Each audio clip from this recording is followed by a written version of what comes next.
Saya menyapa semua saudara dan saudari yang berlayar di 5 samudra dan 6 benua melalui internet, mengucapkan damai sejahtera dalam Tuhan Yesus. Setiap kali tahun baru yang penuh harapan tiba, kita lebih dari apapun ingin menyerahkan perjalanan berlayar kita untuk tahun ini ke dalam tangan Tuhan. Jadi hari ini kita maju untuk menerima pelajaran dari kehidupan iman yang dialami oleh bangsa Israel yang mengikuti Tuhan selama 40 tahun di padang gurun. Saya ingin berbagi pembicaraan dengan kita semuanya dengan judul Iman yang Maju dengan Kuat. Teks ini terjadi dalam bangsa Israel keluar dari tanah Mesir dan melakukan perjalanan melalui padang gurun. Ya, pada siang hari awan menutupi kemah suci dan pada malam hari ada tiang awan yang muncul untuk melindungi mereka. Pada saat itu bangsa Israel tinggal di tempat awan berada dan bergerak maju ketika awan itu berangkat. Dan kita akan belajar apa saja prinsip-prinsip dalam mengikuti Tuhan dari hal ini. Pertama, untuk maju dengan iman, kita harus memiliki kebutuhan untuk secara realistis menerapkan pekerjaan Tuhan dalam hidup kita. Apa yang menurut Anda atau kita semuanya arti pekerjaan tiang awan dan tiang api dalam perjalanan hidup padang gurun? Itu melambangkan pelayanan, bimbingan, dan perlindungan Tuhan bagi Israel. Dulu dan sekarang, para pelancong di padang gurun sangat membutuhkan bimbingan dan perlindungan dari panas terik di siang hari dan ketakutan akan kegelapan di malam hari. Kenapa? Karena di padang gurun pada siang-siang panas sekali, sementara pada malam hari itu dingin sekali. Saya percaya bahwa berlayar di laut itu memerlukan bimbingan dan perlindungan Tuhan lebih dari perjalanan di padang gurun.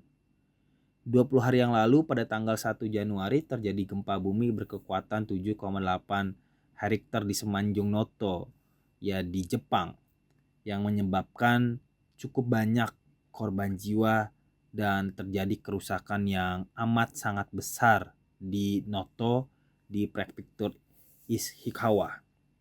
Akibatnya tsunami setinggi 85 cm menghantam pantai timur Korea. Dikatakan bahwa ada turbulensi laut lemah karena terjadi di pantai, bukan di tengah laut. Jika terjadi tengah laut, kerusakan tsunami pasti akan lebih parah. Puji Tuhan, Tuhan masih membimbing dan melindungi kita sampai hari ini. Ini mengungkapkan bahwa firman Allah secerah cahaya tiang api. Tidak hanya itu, Tuhan melindungi kita. Dengan apa? Dengan Dia mendengarkan dan menjawab doa-doa yang kita sampaikan dengan penuh ketulusan hati. Sama seperti bangsa Israel yang memperhatikan dan melihat awan dan tiang api yang hadir di sana kemah suci setiap hari, bulan, dan tahun. Anda atau kita semuanya akan dilindungi dan dibimbing dengan aman saat kita merenungkan firman Tuhan yang tentunya berbicara kepada kita. Kedua, jika kita ingin maju dengan iman, kita bisa maju ketika kita bersama Tuhan. Dalam pasal yang ke-9, ketika bangsa Israel melakukan perjalanan di padang gurun, ada frasa maju dan maju. Itu muncul dalam Alkitab itu kurang lebih ada 7 kali pada pasal yang ke-9. Apa arti gerakan maju itu? Itu bukan mundur tapi maju menuju tanah perjanjian, yaitu tanah Kanaan. Dari semua kapal yang berlayar di seluruh dunia, mungkin tidak ada satupun yang berlayar tanpa tujuan. Tidak mungkin, semuanya pasti ada tujuan. Karena kita sedang dalam perjalanan menuju surga, kita harusnya hanya maju dan tidak boleh mundur. Jika kita mengikuti penampilan dunia yang baik dan kebanggaan dalam hidupnya, itu adalah kemunduran. Itu tidak akan membuat kita maju. Itu sebabnya Musa memimpin bangsa Israel maju dengan iman di padang gurun selama 40 tahun. Bukan dengan kenikmatan dunia tetapi untuk mencapai tanah Kanaan. Ketika masih muda dia menolak disebut anak putri Firaun dan lebih memilih menderita bersama umat Tuhan daripada menikmati kesenangan dosa singgasana yang hanya sementara. 35 tahun yang lalu, saya bertemu seorang misionaris Inggris bernama Stanley Thompson di kapal misi Logos Number 2. Sebelum bertemu Tuhan, dia menjalani kehidupan yang kacau sebagai seorang akademik, maritim atau sebagai pelaut. Setelah bertemu Tuhan, dia mendedikasikan hidupnya untuk Injil. Alih-alih memiliki keluarga, dia menghabiskan seluruh hidupnya berlayar di kapal misi. Itu adalah kehidupan yang sangat indah dan penuh kebahagiaan dan sukacita. Kenapa? Karena itu adalah kehidupan yang dia jalani bersama dengan Tuhan Yesus. Yang ketiga, hidup yang maju dengan iman membutuhkan kesabaran. Bangsa Israel yang melakukan perjalanan melalui padang gurun, dengan sabar mereka mengikuti apa yang menjadi bimbingan daripada Tuhan. Tidak peduli apakah jumlah hari awan tinggal di atas kemah itu lama atau sebentar, mereka akan taat.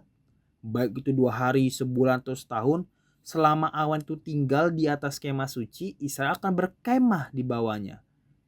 Tetapi ketika awan itu naik, mereka akan berbaris dengan rapi dan mengikuti.